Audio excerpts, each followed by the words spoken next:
warahmatullahi wabarakatuh. Yang terhormat Diana Arianti Suherman MPD, yang saya hormati Ibu Wakil Kepala Sekolah SMA Quranic Science Boarding School bidang kurikulum Ibu Rika Mustika SSI,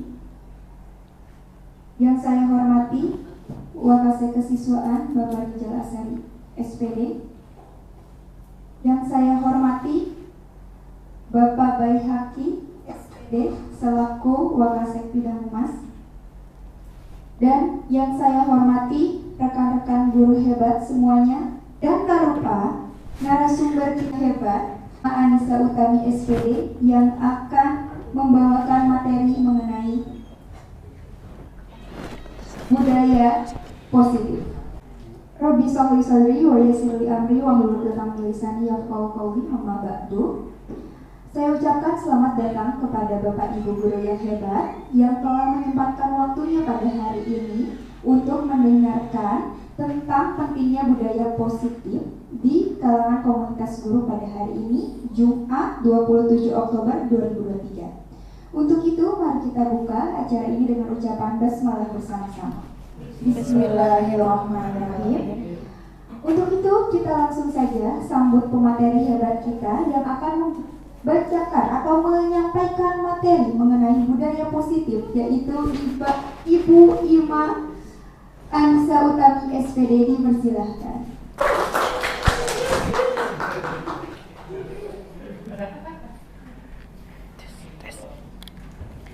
Bismillahirrahmanirrahim. Assalamualaikum warahmatullahi wabarakatuh.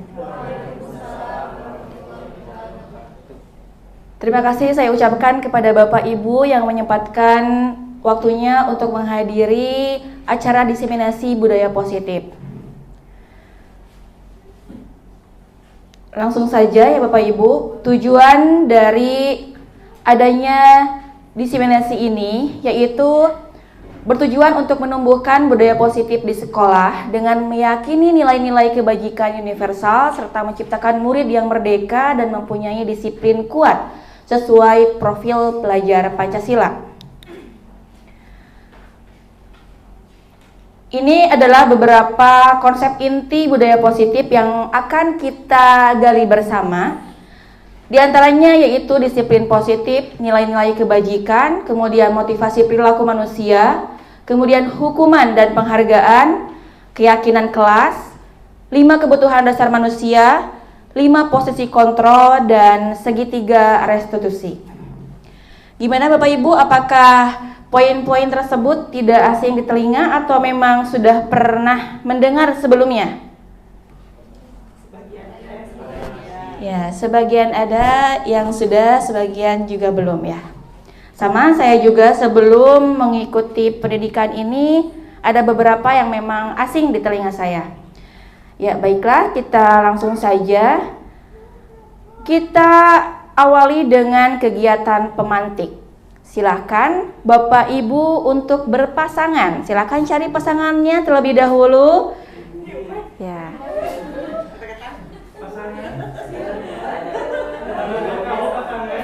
Silakan mencari pasangan. Ya, untuk laki-lakinya pas ya. Oh.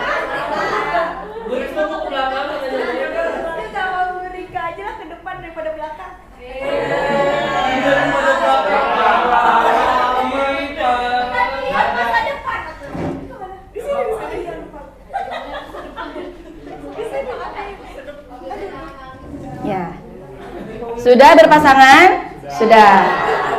Oke, boleh Bu Evi ikutan kalaupun misalnya ada yang tidak pas pasangannya. Oke. Ya, apabila Bapak Ibu sudah berpasangan, silakan tentukan siapa yang A dan siapa yang B. Nah, tugas A mengepalkan salah satu tangan. Oke. Bayangkan bahwa A menyimpan sesuatu yang sangat berharga di dalam kepalan tangan A. Bayangkan bahwa A menyimpan sesuatu yang sangat berharga di dalam kepalan tangan A. Ya. A perlu menjaga benda tersebut sekuat tenaga karena begitu penting untuk kehidupan A. Siap? Oke. Selanjutnya, tugas B mencoba segala cara untuk membuka kepalan tangan A. B boleh membujuk, menghardik, memarahi, menggoda, menggelitik, bahkan menawarkan uang agar A bersedia membuka kepalan tangannya. Yang punya uang segepok boleh disogok ya. Oke. Silahkan bujuk selama 30 detik dari sekarang.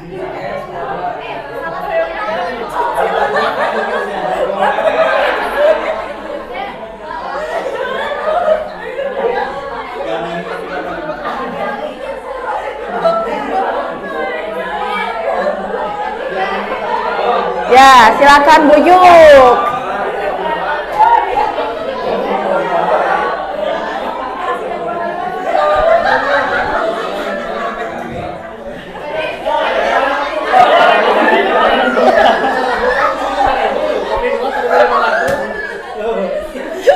Ada yang disogok pakai kopi, ya. Wow, ini asli uang. Asli mau disogok. Iya, mau ngebuka nggak? Banyak ya. 9, 8, 7, 6, 5, 4, 3, berhasil? 2, 1, ya, habis waktunya. Sekarang gantian.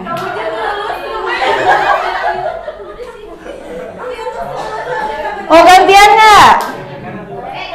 Gantian ya, siap. 1, 2, 3. Ya, silakan. Giliran B yang merayu, ya. Giliran A yang merayu, ya.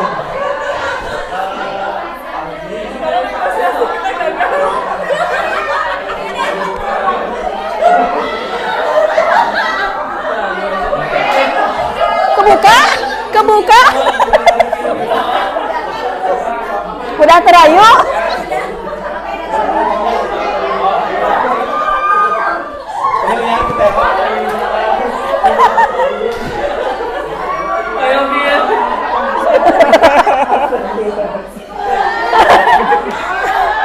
Iya. Bagaimana ini? Bu, ini tidak boleh terbuka, Bu. Kalau terbuka harga diri saya hancur. 10, 9, 8, 7, 6, 5, 4, 3. Gimana? Udah terayu? Iya, kurang gede amplopnya. 2, 1. Ya, habisin.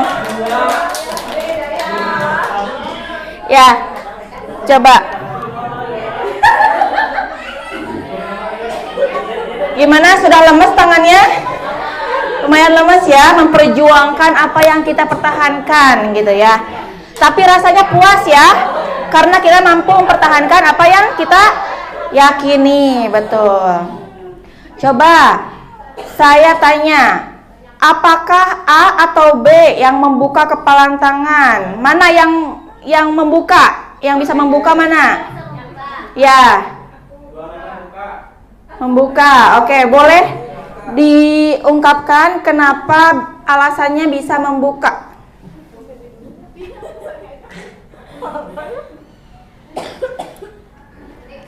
Berarti Bu ini yang mengepal. Jadi kan tadi gantiannya, Bu. Ya, ya. Nah, yang waktu Bu Ulfah mengepal itu bisa terbuka. Bisa. Berarti Bu Sani yang mampu membuka. Iya. Ya. Dan waktu saya mengepal, Bu Ulfah tidak bisa membuka punya Oh, saya. iya. Gitu, ya.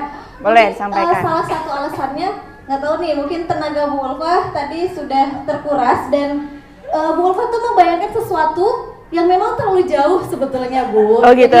Jadi saya memancing Bulva itu tuh nggak mungkin, itu tuh udah bisa dilepasin gitu. Jadi Bulva tuh dengan sendirinya lama-lama bisa saya lepaskan sih, seperti itu ya Bu ya. Oke. Tahu nggak alasannya yang di kepala Bulva itu apa? Tahu. Mungkin langsung tanyakan ya. Mau dibuka? Oh tidak usah. Oh, Hanya oke. saya Bulva yang tahu ya.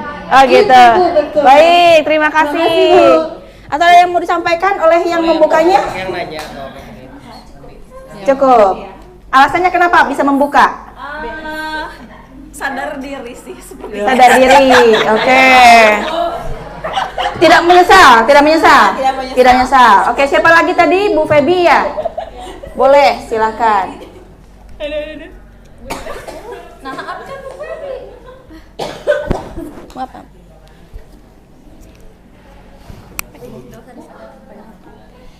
Oke, tadi bisa berhasil membuka kepalan tangan Bu Nida. Awalnya tuh dengan cara membujuk tidak berhasil, meskipun itu yang dipertaruhkan adalah Kalani. Gitu. Tapi lama-kelamaan tuh saya berpikir kalau misalkan ada seseorang yang mempertahankan dengan kuat, bahwa terus berarti saya juga harus membukanya lebih kuat lagi gitu. Jadi saya keluarkan tenaga saya untuk membuka tangannya gitu. Alhamdulillah berhasil, dan ternyata yang dipegang Bu Nida adalah mempertahankan cincin pernikahan. Wah, Masya Allah. Masya Allah, mantap ya.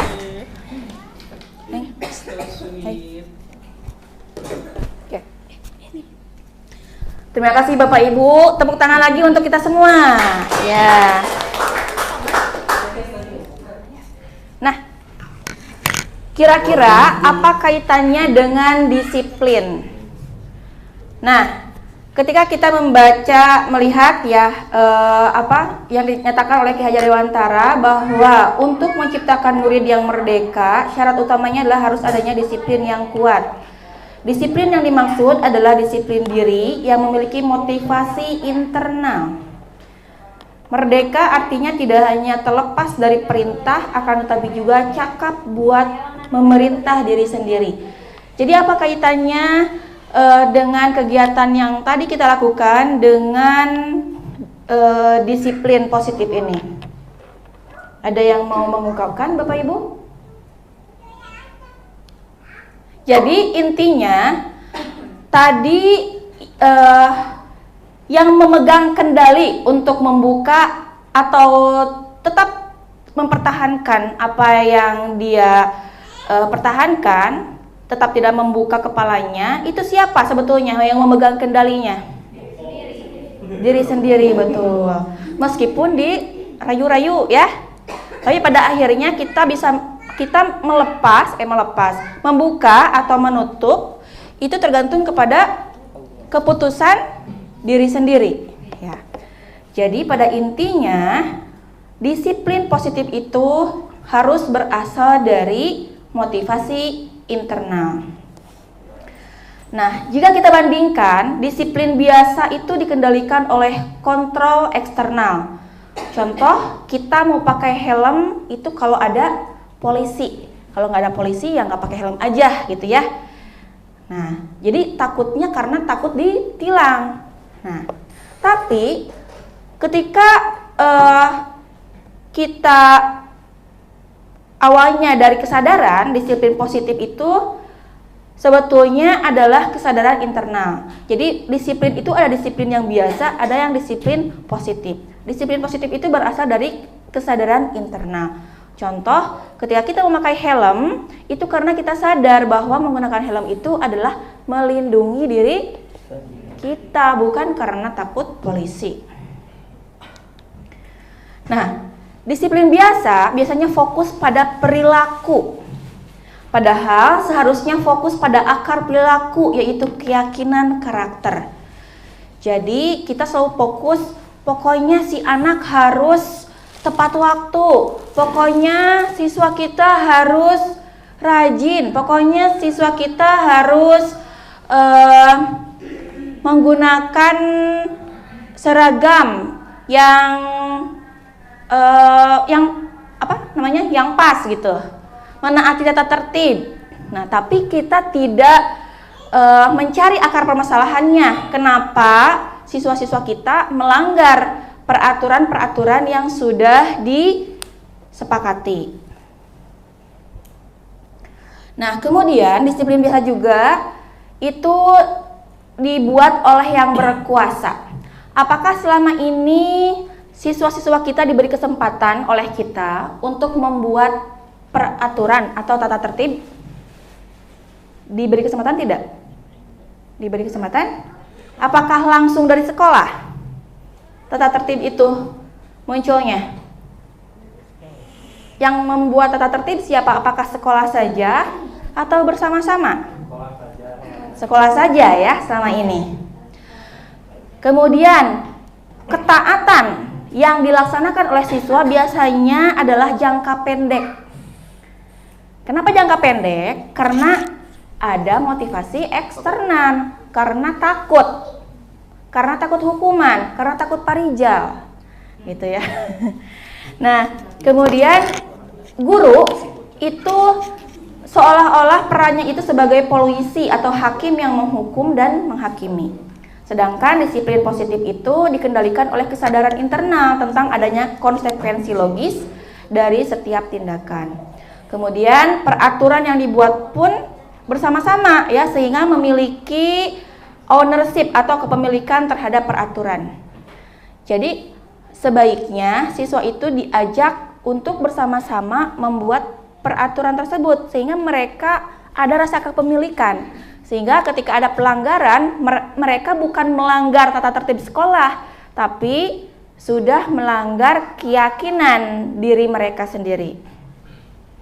Kemudian disiplin positif ini dapat menumbuhkan kesadaran jangka panjang, dan guru juga perannya sebagai detektif yang terus memahami akar masalah dan mencoba memperbaiki juga memberi solusi. Nah, Dr. William Glasser pada teori kontrol menyatakan bahwa setiap perbuatan itu memiliki suatu tujuan. Dan Ibu Diana Gosen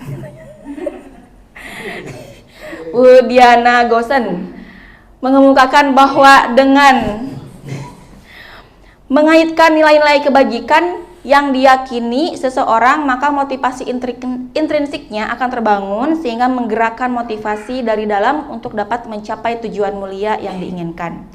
Jadi nilai-nilai kebajikan adalah sifat-sifat positif manusia yang merupakan tujuan mulia yang ingin dicapai setiap individu. Nah, sebetulnya nilai-nilai kebajikan itu banyak ya dan universal. Dan salah satunya itu adalah terdapat pada profil pelajar Pancasila. Nah, itu profil pelajar Pancasila merupakan bagian dari nilai kebajikan tersebut.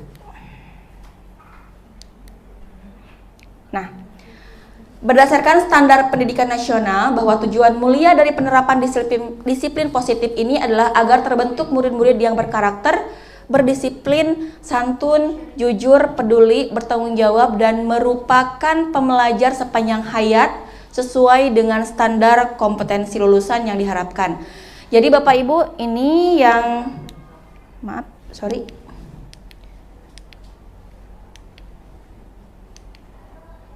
Nah, ini berkarakter, berdisiplin, santun, jujur, peduli, bertanggung jawab. Nah, itu merupakan nilai-nilai kebajikan. Dan yang salah satunya itu ada pada profil pelajar Pancasila. Kemudian di sini ada istilah pembelajar. Bapak Ibu ada yang tahu apa bedanya pembelajar dengan pembelajar? Pembelajar dengan pembelajar. Ya, saya kira ini sama saja, ternyata beda, pembelajar dan pembelajar. Kalau di KBBI, gimana Bu? Belajar itu berasal dari kata belajar. Ya. Kalau pembelajar itu mengajar mungkin, Belajar. Ajar. Tapi ini konteksnya adalah siswa ya? Sorry.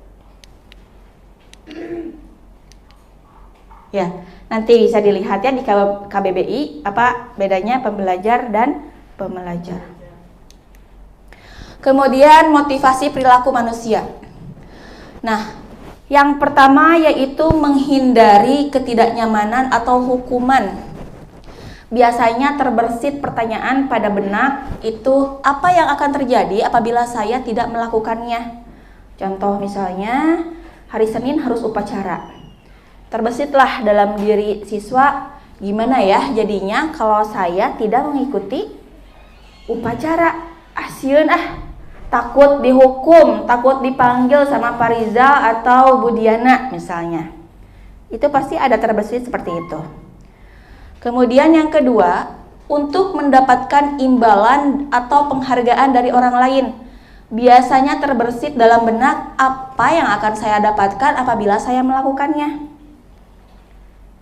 Misalnya seorang anak itu mengikuti kejuaraan atau rajin beribadah misalnya. Nah, dia mengharapkan iming-iming dari apa yang dia lakukan.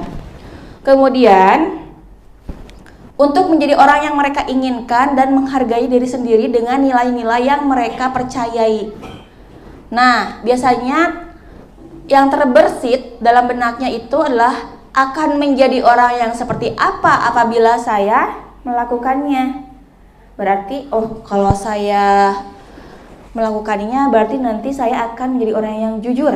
Berarti saya akan menjadi orang yang bertanggung jawab. Nah, Bapak Ibu, kira-kira dari ketiga motivasi perilaku manusia tersebut, manakah yang merupakan motivasi intrinsik?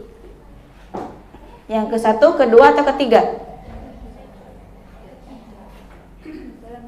Ya, ketiga ya, sepakat. Ke satu dan kedua itu merupakan motivasi ekstrinsik. Karena ada iming-iming atau ada ketakutan. Nah, ini dia contoh hukuman dan penghargaan ya. Boleh dibacakan oleh Pak Junayadi. Oh, Jubairudin. Jujur kurang menguasai pelajaran matematika, sehingga pada saat pelajaran tersebut berlangsung, dia lebih banyak berdiam diri atau menggambar di buku pelajarannya. Pada saat guru matematikanya, Pak Baihaqi, menanyakan pertanyaan, Jujur menjadi gugup dan tak sengaja menjatuhkan tasnya dari kursi, serta tiba-tiba menjadi gagap pada saat berupaya menjawab. Seluruh kelas pun tertawa melihat perilaku Jujur yang bicara tergagap dan terkejut tersebut. Astagfirullah. Pak Baihaqi pada saat itu membiarkan teman-teman Jujur menertawakan Jujur yang tergagap dan malu luar biasa, dan malahan minta Jujur untuk maju ke depan dan berdiri di depan kelas sambil menunjuk hidungnya karena tidak bisa menjawab pertanyaan Pak Baihaqi. Kelas makin gaduh dan anak-anak pun tertawa melihat Jujur di depan kelas memegang ujung hidungnya. Oke. Ya, terima kasih. Silakan siapa yang mau berpendapat, apakah situasi ini merupakan sebuah hukuman atau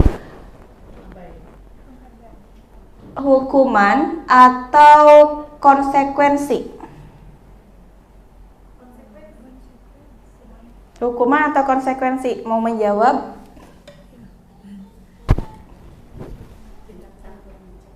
Kalau ini adalah konsekuensi ya. Alasannya? Alasannya karena memang tidak dari awal kita tuh tidak merancang hukuman apa kalau misalnya kita tidak bisa menjawab. Tapi karena tidak mendengarkan, makanya dia mendapatkan konsekuensinya sendiri seperti itu. Oke, terima kasih atas pendapatnya. Silakan ada pendapat lain. Ini merupakan hukuman atau konsekuensi? Kayaknya Bu Nida mau menjawab.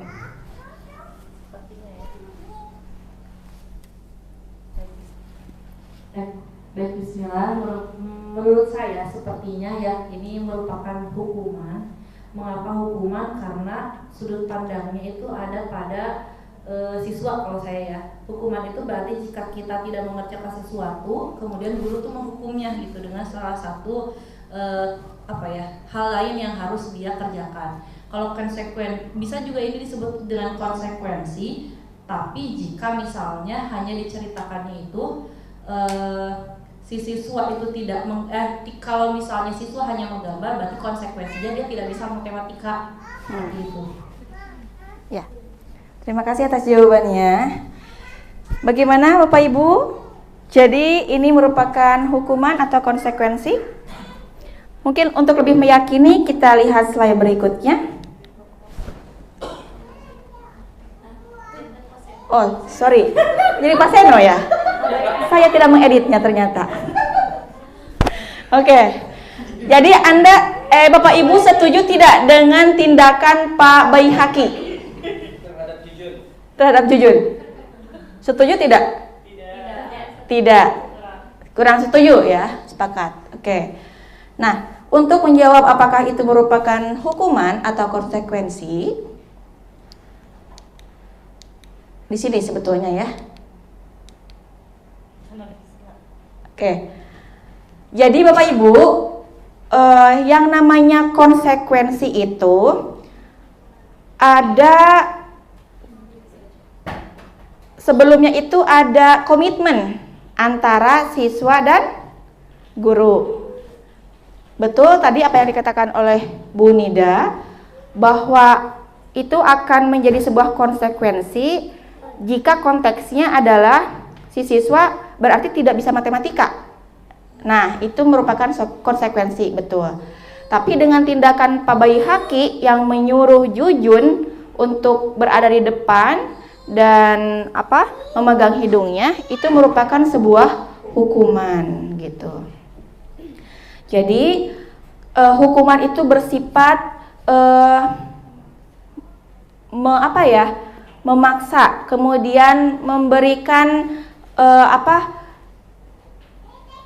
dampak yang negatif, yang membekas kepada diri si anak, karena Jujun merasa malu ya, dan itu akan berdampak sangat panjang, bakal keinget terus bahwa dia itu telah dipermalukan oleh Pak Baihaqi ya.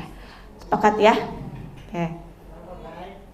Nah sekarang biar kita bersama-sama untuk melatih bagaimana cara membedakan mana hukuman dan mana konsekuensi. Kita lihat kalimat yang ada di sini ya. Tindakan guru ini adalah mencatat 100 kali di dalam buku kalimat, saya tidak akan terlambat lagi karena terlambat ke sekolah. Hukuman atau konsekuensi? Hukuman. Lari mengelilingi lapangan basket 2 kali karena terlambat hadir di sekolah. Hukuman. Membersihkan coretan yang dibuatnya di meja tulis. Konsekuensi. Karena dia harus bertanggung jawab dengan apa yang dia lakukan. Dan itu ada korelasinya, nyambung ya. Karena dia nyoret-nyoret berarti dia harus membersihkan gitu ya. Terkecuali kalau dia udah nyoret-nyoret bangku, dia disuruh lari keliling lapangan, itu kan tidak nyambung ya. Berarti itu hukuman gitu. Kemudian murid diminta untuk push up 15 kali karena tidak menggunakan masker ke sekolah. Hukuman, betul. Menggantikan kertas tugas teman yang telah dicoret-coret. Konsekuensi, betul. Berjemur di lapangan basket pukul 12 siang karena mengobrol dengan teman. Hukuman. Murid diminta bertelanjang kaki sepanjang hari karena tidak menggunakan sepatu warna hitam sesuai peraturan sekolah. Hukuman. Berdiri di depan kelas sambil mengangkat kaki satu karena tidak bisa menjawab pertanyaan. Hukuman. Iya. Alhamdulillah, berarti kita semua sudah bisa membedakan mana hukuman atau mana konsekuensi. Nah, mungkin nanti bisa dilatih lagi ya, karena saya pikir Bapak Ibu mungkin sudah bisa ya dari yang tadi, jadi ini kita lewat saja. Nah, jadi Bapak Ibu, tadi kan ada keyakinan atau penghargaan ya. Keyakinan atau penghargaan di sini. hukuman dan penghargaan. Nah, kenapa saya sandingkan hukuman dan penghargaan? Menurut Bapak Ibu, penghargaan itu baik atau tidak? Baik. Baik ya? Oke. Tapi apa dampak terhadap budaya positif? Apakah ya betul, ketergantungan. Iya. Betul ya, ketergantungan. Jadi, hukuman maupun penghargaan itu sama saja. Kenapa? Karena berasal dari mana? Motivasi mana? Eksternal. Mau hukuman, mau penghargaan itu adalah motivasi eksternal. Jadi belum ada keyakinan atau kesadaran dalam diri. Karena penghargaan ada iming-iming, gitu ya. Nah, sekarang kita lanjut ke keyakinan kelas atau sekolah. Nah, untuk membuat keyakinan kelas ini, guru berperan dalam mewujudkan terbentuknya keyakinan kelas atau sekolah dengan adanya kesepakatan antara guru dan murid. Di sini mana yang wali kelas? Semuanya hampir wali kelas. Ya. Sudah membuat kesepakatan kelas Bapak Ibu? Sudah. Apakah itu dibuat bersama-sama dengan murid? Bersama-sama, betul. Apakah kalimatnya sudah positif? Misalnya, dilarang terlambat masuk kelas. Nah, itu positif negatif? Negatif. Harusnya bagaimana? Datang tepat waktu. Nah, apakah Bapak Ibu membuat keyakinan tersebut bersama anak-anak menggunakan kalimat-kalimat positif? Tidak semuanya. Nah, nanti Bapak Ibu ke depannya itu diubah bersama-sama ya, sama anak-anak diajak untuk mengubah kalimat negatif ke kalimat positif sehingga menjadi keyakinan kelas ya. Jadi menjadi sebuah keyakinan bersama. Nah, kemudian keyakinan kelas atau sekolah ini bersifat universal yang mudah dipahami, diingat dan harus diterapkan di lingkungan sekolah. Nah, sebelum dilanjut ada pertanyaan terlebih dahulu? Tidak ya? Mungkin saya rasa paham semua. Kemudian ada 5 kebutuhan dasar manusia. Yang pertama yaitu bertahan hidup, kemudian kasih sayang dan rasa diterima, kemudian kebebasan, kesenangan, dan penguasaan.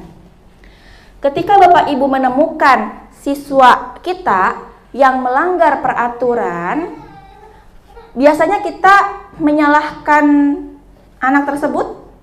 Ya, cenderung menyalahkan anak tersebut karena kesel gitu ya. Pokoknya si anak tersebut pandangannya harus sama dengan kita gitu ya. Cara pandangnya harus sama gitu. Tapi apakah kita pernah mencari akar masalah kenapa dia begitu, kenapa dia B, C, D, dan E gitu ya. Jadi ada 5 kebutuhan dasar manusia yang ketika tidak dipenuhi maka orang tersebut akan melakukan penyimpangan atau pelanggaran. Biasanya anak-anak atau kita sendiri yang sudah dewasa, ketika kita melanggar sebuah aturan, berarti ada salah satu hal kebutuhan dasar manusia kita sendiri yang belum terpenuhi. Misalnya, anak terpaksa menyolong di koperasi. Kenapa? Kalau misalnya ternyata dia itu lapar, berarti dia belum memenuhi kebutuhan dasar manusia, yaitu apa? Bertahan hidup. Kemudian ada anak yang caper sekali, gak bisa diam. Jangan-jangan dia kehilangan kebutuhan dasar manusia, yaitu apa? Kasih sayang dan rasa diterima. Kebebasan, ada yang bisa mencontohkan Bapak Ibu?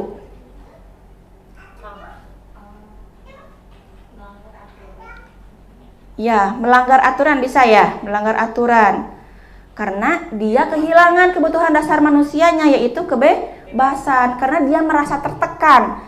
Karena apa yang diinstruksikan kepada dia itu merasa sesuatu yang dapat menekan dirinya gitu ya.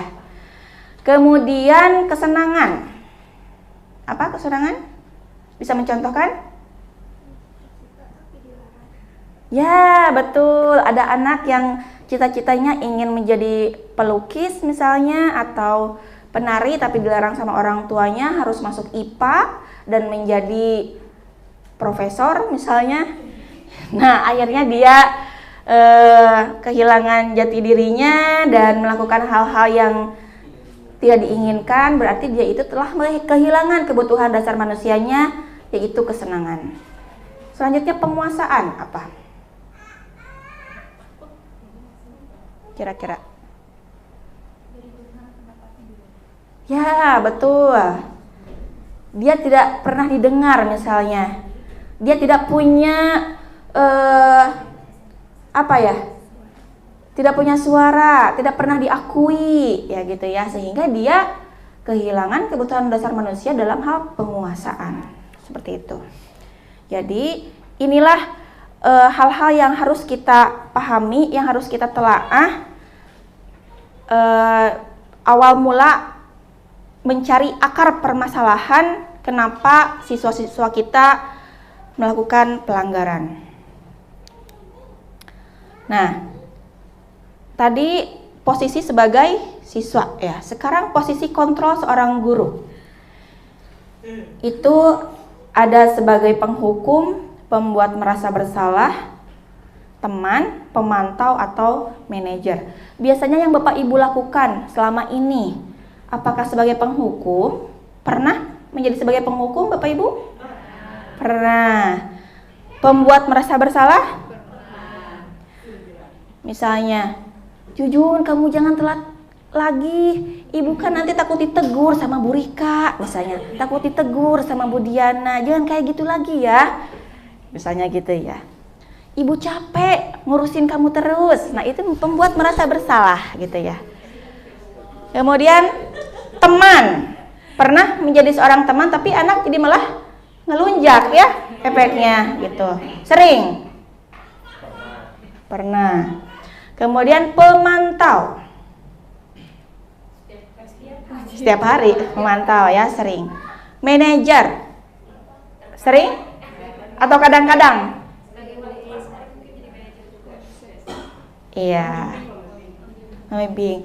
Yang cenderung positif yang mana?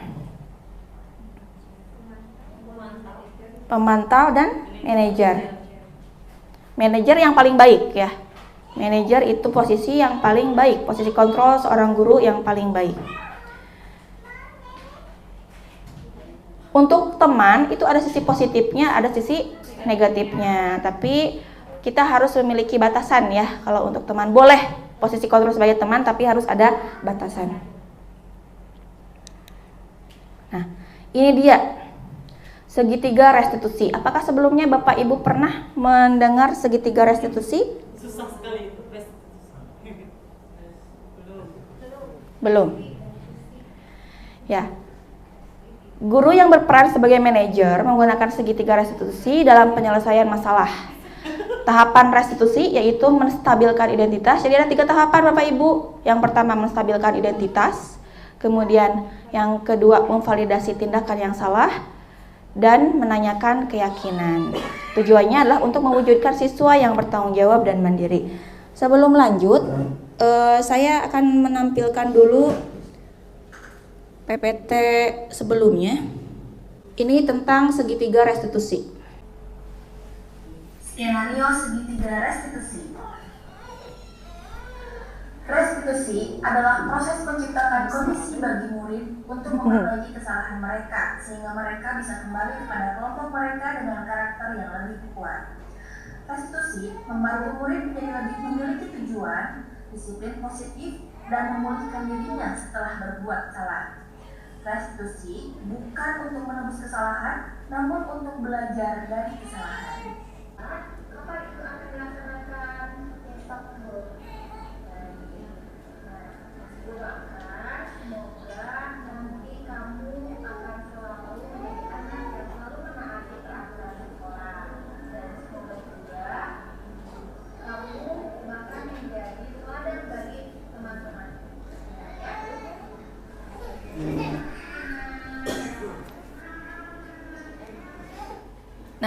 Itu ya. Jadi yang pertama tadi kita harus memvalidasi tindakan ya. Menstabilkan identitas. Nah, kenapa menstabilkan identitas itu penting? Menstabilkan identitas. Jadi ketika kita menemukan anak yang melanggar peraturan, jangan kita langsung menjudge-nya, kemudian langsung menyalahkannya, langsung memanggilnya gitu ya. Tapi coba distabilkan dulu gitu ya. Jangan sampai dia ruas, dia kaget, atau dia malah takut gitu ya. Jadi harus distabilkan dulu, kemudian baru kita validasi tindakan yang salah. Jadi jangan kita yang menyalahkan anak, tapi anak sendiri yang harus menyadari bahwa dirinya salah gitu. Jadi jangan sampai kamu mah salah, udah ini, tapi tanyain dulu gitu. Biarkan dia yang mengakui kesalahannya gitu ya. Jangan sampai kita serta-merta menyalahkan gitu. Selanjutnya menanyakan keyakinan kelas gitu ya. Jadi kita ajak anak supaya dia itu menyadari gitu, apa sih yang sudah dia langgar gitu. Ingat nggak keyakinan kelasnya bagaimana gitu ya. Jadi istilahnya kalau di disiplin positif itu bukan tata tertib. Kalau tata tertib itu seolah-olah satu arah. Tapi kalau keyakinan kelas itu menjadi milik bersama gitu. Ditanyakan lagi keyakinan kelasnya apa aja. Kemudian apa yang telah ia langgar, seperti itu. Ada yang ditanyakan Bapak Ibu? Nah, jadi budaya positif itu dapat terwujud dengan kolaborasi seluruh warga sekolah dengan memperhatikan konsep-konsep inti seperti disiplin positif, teori kontrol, kemudian teori motivasi, hukuman dan penghargaan, kemudian posisi kontrol guru, kemudian kebutuhan dasar manusia, keyakinan kelas, dan segitiga restitusi dalam menyelesaikan masalah, seperti itu. Sebelum diakhiri, ada pertanyaan terlebih dahulu? Ya, boleh. Cek, baik, bismillahirrahmanirrahim. Assalamualaikum warahmatullahi wabarakatuh. Waalaikumsalam warahmatullahi wabarakatuh. Baik, izin bertanya. Tadi itu kita ada terkait segitiga restitusi, oke? Yeah. Di dalam segitiga restitusi ini tuh kita dianjurkan untuk menstabilkan dulu keadaan, kayak gitu ya. Nah, misalnya bagaimana kalau misalnya di suatu waktu itu si anak ini terlambat, lalu ya sudah kita stabilkan dulu. Tapi setelah itu ya udah anak gak datang lagi ke kita gitu. Nah itu gimana? Dan misalnya anak tidak menyadari bahwa oh mereka tuh salah, atau bahkan mereka kayak oh mereka tahu salah, cuman mereka nggak mau datang. Nah itu gimana Bu? Kira-kira? Terima kasih.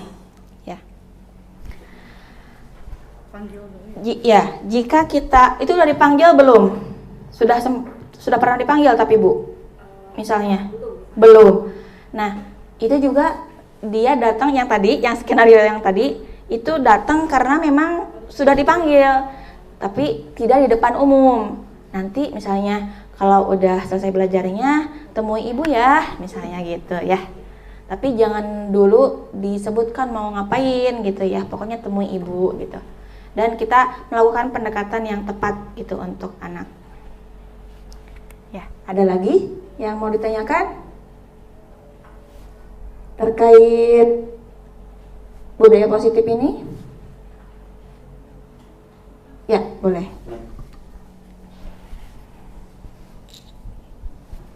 Oke, bismillahirrahmanirrahim. Ibu terkait yang tadi yang terakhir berarti segitiga restitusi ya. Semisal kasusnya seperti ini, anak ada ketahuan salah gitu ya, misalnya tolong kerjakan tugas. Untuk beberapa hal saya melakukan hal itu. Kenapa bisa terlambat kerjain tugasnya, diskusi bareng, bla bla bla bla misalnya gitu kan ya.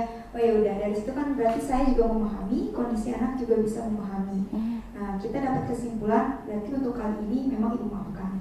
Tapi misalnya kasus kedua itu berulang lagi, gitu.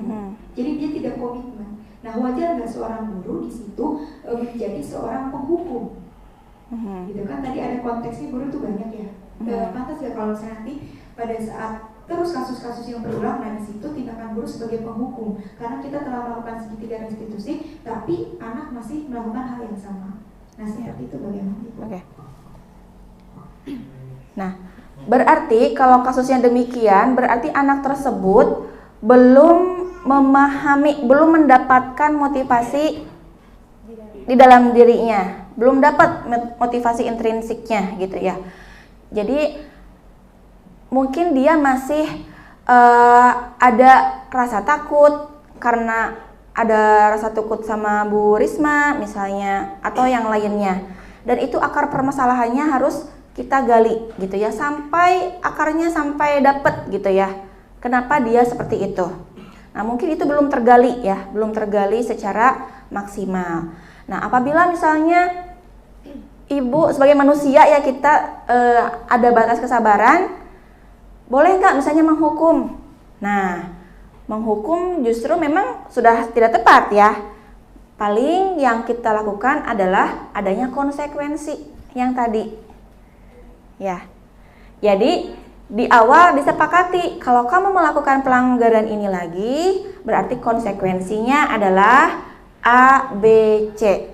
Jadi nanti ketika dia melakukan pelanggaran, maka berikanlah konsekuensi yang sudah disepakati bersama. Seperti itu. Ya, sama-sama. Ada lagi yang ditanyakan?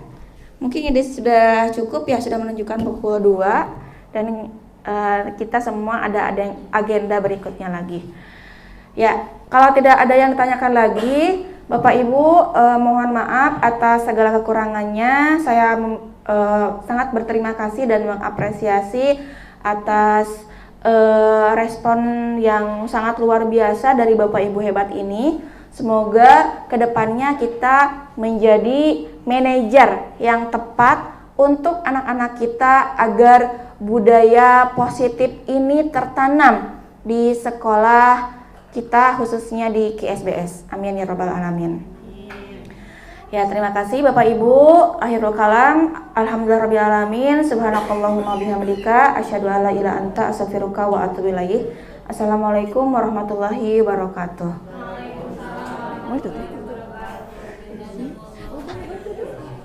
Udah dibaca doa ya. Gak apa-apa. Terima kasih banyak kami ucapkan kepada pemateri kita yang hebat, dan saya ucapkan juga terima kasih banyak kepada guru-guru hebat semuanya telah mengikuti kegiatan hari ini dengan lancar dan sangat antusias. Mari kita tutup dengan ucapan hamdalah bersama-sama. Alhamdulillahirabbil alamin. Wassalamualaikum warahmatullahi wabarakatuh. Waalaikumsalam warahmatullahi wabarakatuh.